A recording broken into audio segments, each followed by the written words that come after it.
So as the wait for the start of the 2020 Formula One season goes on, I thought now would be a really good time to take a look back at the last decade in Formula One and rank who I think the top 10 drivers of that decade were. Now, I realise this list is probably going to cause some controversy in the comments because it is an opinionated video and that's what comes with having an opinion. But I would love to hear what your guys' thoughts are down in the comments section. So yeah, obviously we're at the start of the video now, but I'd love to hear your guys' thoughts down below. Who do you think is the best driver of the 2010s? And yeah, if you put a little list in the comments, that would be fantastic. So in at number 10 on this list is Sergio Perez, which I think might be a little bit of a controversial choice, I'm not sure. But yeah, he started in the sport in 2011 with Sauber, where he raced for 2 years. And it was a little bit of an uneventful 2011. He was actually outscored by Kobayashi that year. But 2012 was really his breakthrough year, where he scored 3 podiums, including 2 second places, one of which could well have been a victory in Malaysia, but he was pushing a little bit too hard in the final stages of that race and got beaten by Fernando Alonso. But still, it was a really impressive year in the sport for Perez, and that earned him a move to McLaren in 2013.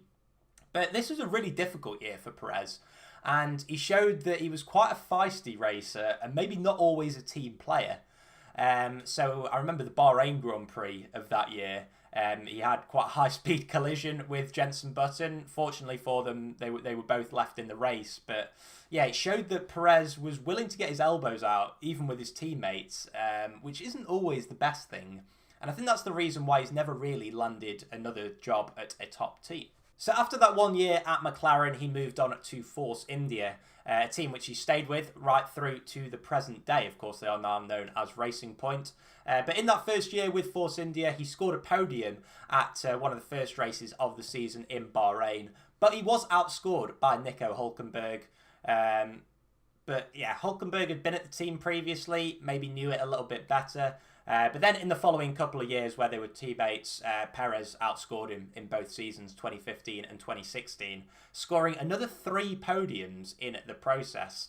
And for me, that's the reason why he earns a spot on this list ahead of Nico Hülkenberg. He then went on to beat Esteban Ocon in 2017 and 2018. Of course, Ocon, a highly rated prospect in the sport, but yeah, Perez swept him aside in both seasons. But again, he came to blows with Ocon on track on a number of occasions, just showing that he's not always the biggest team player, and that's one of the reasons why he doesn't get a higher spot on this list. There's no doubt, though, that Perez is an exceptionally quick driver and, yeah, put on a really impressive 2019 season in a Racing Point car that really wasn't that quick and, yeah, definitely warrants a place on this top 10. So that's it for number 10, probably the most difficult one on this whole list. There was a few drivers which sprung to mind. Nico Hülkenberg, of course, I've stated the reasons for that. Felipe Massa, but, you know, he was outscored quite consistently by most of his teammates.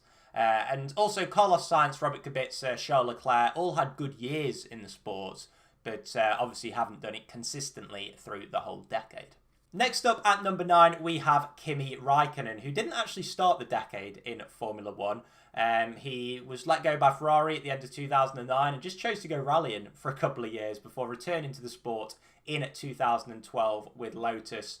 And it was a really impressive 2 years that he had with the Enstone team, partnering Romain Grosjean. The Lotus was often the 4th quickest car on the grid, but it was easy on its tyres, and Raikkonen used that to full effect. He quickly adapted to the car, and after a couple of dodgy qualifying sessions early on in the season, managed to score an impressive 2nd place at the Bahrain Grand Prix, and accumulated 7 podiums in that first season with Lotus, including a victory at Abu Dhabi, which actually secured him P3 in the championship ahead of both McLarens. Now, the McLaren was a really quick car in 2012, which showed that Kimi was very impressive and just kept accumulating points whenever he could. Another 8 podiums, including a victory in 2013, earned him P5 in the standings that year, and also got him a drive back at Ferrari for 2014. But this is where Kimi really slips down the list. He was outscored a ratio of 3 points to 1 by Fernando Alonso in 2014, And he really struggled to adjust to the new brake-by-wire system that had been introduced with the new hybrid powertrains in 2014 season. And yeah, you can't afford to have a season like that and be classed as sort of really high on this list. And then Sebastian Vettel came in at the start of the 2015 season and partnered him for 4 years, and he was outscored by Vettel in every single season. Again, sometimes just struggling to adapt to the car. In 2018, though, he may have been outscored by Vettel, but he really showed his class that year, outscoring Bottas and both of the Red Bulls in over the course of the season, and of course took a victory near the end of the year in the USA. So for that reason, he does earn a place in my top 10. And yeah, probably 3 really impressive seasons out of 9. Next up, we have Valtteri Bottas, who won the 2011 GP3 title to secure himself a spot in F1 in 2013 with Williams. And the only thing he really did of note in that year was qualifying P3 in the wet in Canada. Now, that Williams was ridiculously slow that year. Not quite on the level of the 2019 car, but still pretty slow. And that was a really impressive lap, which really caught the attention of a lot of people on the grid. He then proceeded to outscore Felipe Massa between the years of 2014 and 2016 in a Williams car that was pretty quick back then. And he was really unlucky, actually, not to get a victory in those few years. Austria 2014 and Britain 2015 spring to mind, with poor strategy costing him at least a shot at victory. And he was very close with Kimi Rikknen in at least 2014 and 2015, despite being in an inferior car. And for that reason, that's why I think Bottas warrants a spot above Kimi on this list. Now, he scored 9 podiums in 3 years alongside Felipe Massa in the Williams, and that earned him a chance to race alongside Lewis Hamilton in the Mercedes in 2017, replacing the outgoing Nico Rosberg.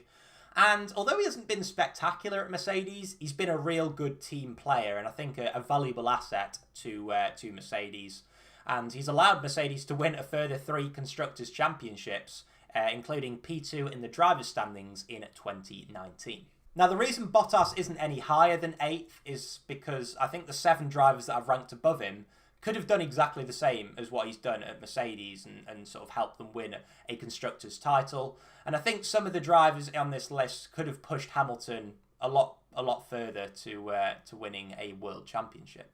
Now, next up on this list in P7, we have Jenson Button, who raced for McLaren between 2010 and 2016, and then an extra 1 race in 2017. And he had the unenviable title of being Lewis Hamilton's teammate for 3 years at the start of the decade.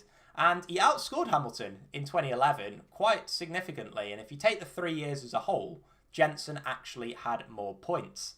Now, the 2011 season was arguably Jenson's finest in the sport. He had a car which really suited him. He adjusted really well to the new Pirelli tyres and, of course, had that very memorable victory in Canada, which I think is probably many people's race of the decade. He was, though, outscored by Hamilton in 2010 and 2012. 2012 being a year where Jenson really struggled and got outscored by Hamilton despite Lewis having 3 victories snatched from him through no fault of his own, which is pretty much 75 points down the drain. So yeah, Jenson, not particularly impressive, especially through the middle of that year.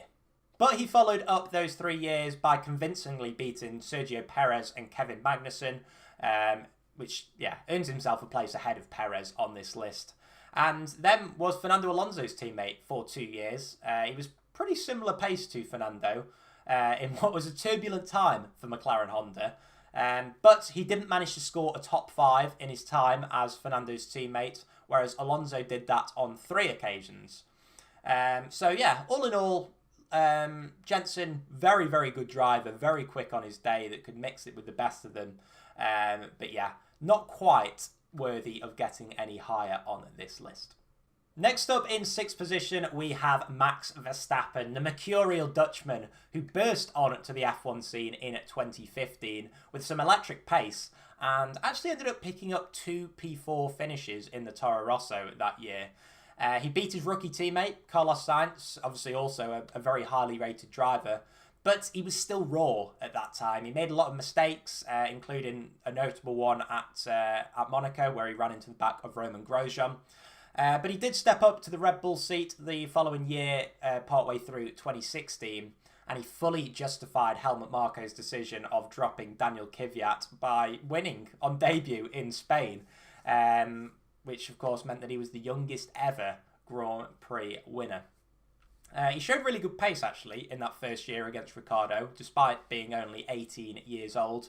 But he was outscored by the Australian, and the same also in 2017. His driving style was criticised quite a lot in those years as well, by a lot of other drivers, including Kimi Rikknen, who commented on Verstappen moving under braking, saying that he was very dangerous and going to cause a big crash one day. And he also fumbled a big chance to qualify on pole at Monaco in 2018 by biffing it in the wall in FP3. And it's those sort of mistakes which sort of put him lower down on the list. But ever since he made that mistake in Monaco, he's changed his approach, he's really matured, and has become one of the most feared drivers on the grid. He's taken 5 victories since making that mistake in Monaco, and was arguably the best driver on the grid in 2019, hauling that Red Bull up the grid on several occasions. Now, yeah, the lack of maturity in the early years of the decade, or in the early years of his career, sort of prevents him from being any higher on this list. But, that's fully understandable from a man who's only 22 years old still. And he could well be at the top of this list if I were to do the same in 10 years' time. In 5th position is one of Max Verstappen's former teammates, Daniel Ricciardo. Now, Ricciardo obviously went through the same sort of process as Verstappen did, obviously going from Red Bull to Ferrari. But to be honest, Ricciardo's early years in the sport were quite uneventful. He did a few races at the start of his career at HRT, where it's very difficult to gauge how good a driver is, obviously at the back of the grid. But yeah, in 2012 and 2013, he outscored Jean-Eric Vergne in 2013, but they were pretty much evenly matched over the 2 seasons. But 2014 really was the year where he shocked everyone, and arguably is most impressive in the sport. He qualified in P2 on his debut for Red Bull and went on to be most people's driver of 2014. He had a very exciting approach to racing and overtaking, and managed to get 3 victories in that year. Also finishing ahead of the reigning 4-time world champion Sebastian Vettel in the process, outscoring him 238 to 167 points. He had a year of poor reliability in 2015, which left him behind Daniel Kvyat in the standings, but he outscored Verstappen and Kvyat in the next 2 seasons, again picking up the pieces to take victories in Malaysia in 2016 and Azerbaijan in 2017. Just like 2015, he had a horrific bit of luck in 2018, which left him behind Max Verstappen. Although he did score an impressive pole position and victory in Monaco, despite having issues at the time. Now, just as Verstappen was starting to get the upper hand on Ricciardo, Daniel moved to Renault in a very strange move for 2019, where he only managed to score P9 in the drivers' standings, but he was still 17 points ahead of his teammate Nico Hülkenberg. Now, unlike the 4 drivers ahead of him on this list, Ricciardo has never managed to challenge for a driver's title. And I know he hasn't had the car to do so, but I still think the drivers ahead of him are definitely warranted. Moving on to 4th in this list, we have everybody's favourite driver, or not, Fernando Alonso. Arguably one of the most divisive figures in the sport. Now, Fernando raced for both Ferrari and McLaren between 2010 and 2018, but he just didn't quite manage to add to his 2 drivers' championships that he gained in the 2000s. There's no doubt he was electric in his years at Ferrari between 2010 and 2014, but, he couldn't pass Vitaly Petrov for the title in 2010 at Abu Dhabi, and then he blew a 40-point lead in 2012, albeit not in the fastest car on the grid. He did, though, convincingly beat his teammates Felipe Massa and Kimi Rikknen in that time, but he had a fallout with Ferrari in 2014, meaning that he left the Scuderia for the 2015 season. And a number of big teams, such as Mercedes, weren't willing to give him a contract due to the image that he really created of being an unharmonious figure in the team. And I think that's something which really stuck with him up until retiring in 2018. He followed up his Ferrari years with 4 pretty uncompetitive years at McLaren, albeit, no fault of his own. And he dragged that car above its rightful finishing position on a number of occasions. But upon departing the team, McLaren did have an upturn in form in 2019. So was that a coincidence? Or was Alonso a really destructive figure within that team? I'll leave you guys to decide that. Maybe let me know down in the comments what you think about that. Now, maybe if Alonso had have got an extra 2 Drivers' Championships, he may have been in a different position on this list. But he didn't. He couldn't pull off the overtakes. And for that reason, he is in 4th position. Moving on to number 3 now, and it is a man who had one of the hardest jobs in the sport during the 2010s. It was the man that was teammate to Michael Schumacher and Lewis Hamilton, statistically the 2 most successful F1 drivers of all time. And the name of that teammate was Nico Rosberg.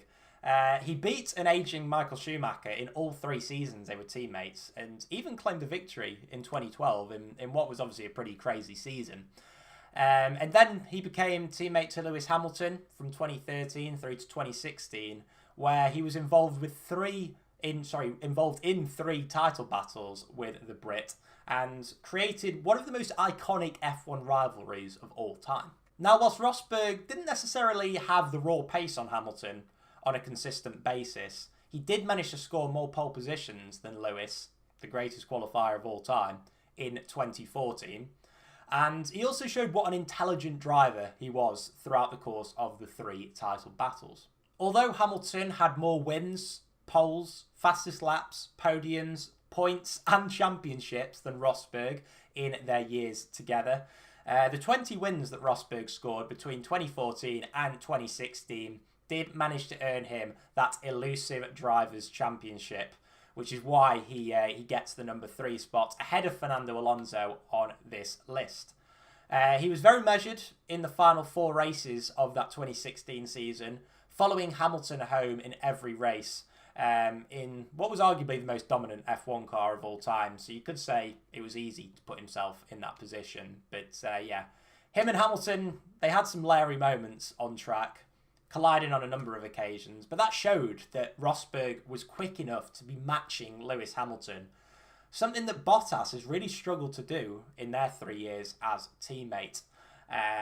Obviously, Fernando Alonso and Lewis Hamilton, they were teammates in 2007, and they were at a similar pace to what Rosberg and Hamilton were in their years as teammates, and that was when Lewis was simply a rookie. So I think Rosberg definitely deserves to be talked about in the same conversation as Fernando Alonso. But of course, he did retire at the end of 2016 after what must have been an incredibly mentally draining 3 years, showing that he probably knew that he wasn't as talented. Well, in fact, he definitely knew that he wasn't as talented as Hamilton, but he'd accomplished what he wanted to, and fair play to him. And he gets P3 on my list. Now, I think from the start of this video, it's pretty clear that second and first on this list would be Sebastian Vettel and Lewis Hamilton, but I have put Sebastian Vettel at number 2 on my list. Now, it may seem a long time ago, but once upon a time in F1, there was a team other than Mercedes that won championships, and the last team to do that was Red Bull, and the driver was Sebastian Vettel. Now, this man was unstoppable at Red Bull. And, although his car was dominant in 2011 and 2013, he did win 2 very close title battles in 2010 and 2012, something which Fernando Alonso did not manage to do. The car was far from a dominant force, especially at times in 2012, but Vettel picked up as many points as he could. He kept a level head, and he put in 2 outstanding recovery drives at the end of the 2012 season in Abu Dhabi and Brazil, to snatch the title from Fernando Alonso. After that title in 2012, he went on a run of 9 victories at the end of 2013 in what was jaw-dropping. That's the only way to describe it. And yeah, he really showed how good he was in that breed of Formula 1 cars. There really was nobody better in that era of Formula 1. But as F1 changed at the start of 2014, Seb really struggled to adapt to the new hybrid cars. Hungary, for example, springs to mind, where he just spun the car for what seemed like no reason. And he was beaten fair and square by Daniel Ricciardo that year, and then chose to move to Ferrari for a new challenge. Now, he hasn't managed to win a title in his 5 years at Ferrari, despite having cars to challenge in 2017 and 2018. And the mistakes that he made during those years, like at Japan in 2017 and Germany in 2018, really cost him dearly, whereas Lewis Hamilton was pretty much faultless throughout the course of those 2 years. Now, don't get me wrong, I think his time at Ferrari should still be deemed as a success because, you know, he's brought the team back to at least a championship challenging level, and he's put them into title battles. And I think Ferrari should still take part of the blame. You know, their development, especially at the end of 2018, was just completely wrong. You know, they went in the wrong direction and didn't really put Seb with a chance at the end of 2018 to even come close to challenging Lewis Hamilton for the title. So yeah, he's clearly the number 2 in this list, but the errors in the previous years have just stopped him from being at number 1. And last, but by no means least, is the number 1 on this list, and unsurprisingly, it is Lewis Hamilton, the man that has won half of the titles in the last decade. And yeah, the decade actually started with him not at Mercedes, but at McLaren, where he had 3 years as teammate of Jenson Button, as I've already mentioned. And unreliability prevented him from mounting a title challenge in the last of those years in 2012. 2011 really is the only blot on his copybook in the years in the 2010s. In a year where he just seemed to tangle with Felipe Massa in every race. And he earned himself more visits to the steward's room than he did visits to the podium, which I think says a lot about that year for Lewis. But he learned from that, and since moving to Mercedes in 2013, he's only really got better and better. The two have been pretty much an unstoppable force since 2014, and he could well be a 7-time world champion if it wasn't for that blown engine in Malaysia in 2016. I think Hamilton, as I say, has pretty much improved year on year, especially since 2011. And yeah, he's demonstrated real maturity since Ferrari and Red Bull have given their drivers cars to challenge for victories. One that springs to mind is Singapore in 2018. If you haven't seen the pole lap from there, I'd highly recommend it. You know, Hamilton is nigh on perfect for that lap. He nails every apex. He carries as much speed as he pretty much can into any corner. And that was a race in which Ferrari and Red Bull were overwhelming favourites, but Lewis stuck it on pole and he managed to carry it through and take the victory. And really deal a hammer blow to Sebastian Vettel's title charge in that year. That was a real trademark of Hamilton in 2017 and 2018, you know, putting his car in positions where it didn't necessarily deserve to be. You know, that Mercedes wasn't always the quickest car in those years, but, you know, Hamilton always put it in the mix and put in some astounding laps to get him some victories. So yeah, for me, that's really the mark of a truly great driver. Now, although Hamilton has been able to win Grand Prix in cars that are seen as slower as his opponents, it would be interesting to see whether Lewis could win a title in a car which is consistently slower than his rivals. I think if he could do that, he would undoubtedly be number 1, like by a long way on this list. But I don't know, maybe Hamilton could do that in the next few years. He's still at the peak of his powers, and if he can do that and take a couple more world championships, I think he'll undoubtedly be in that conversation as the greatest of all time. So those are my opinions. I'd love to hear your guys down in the comments below. Yeah, probably a bit of a controversial list, as any opinion-based video is. But hopefully you guys did enjoy this sort of video. Leave a like if you did, and if you want to see more like this. But yeah, until next time, guys, do take care. Bye-bye.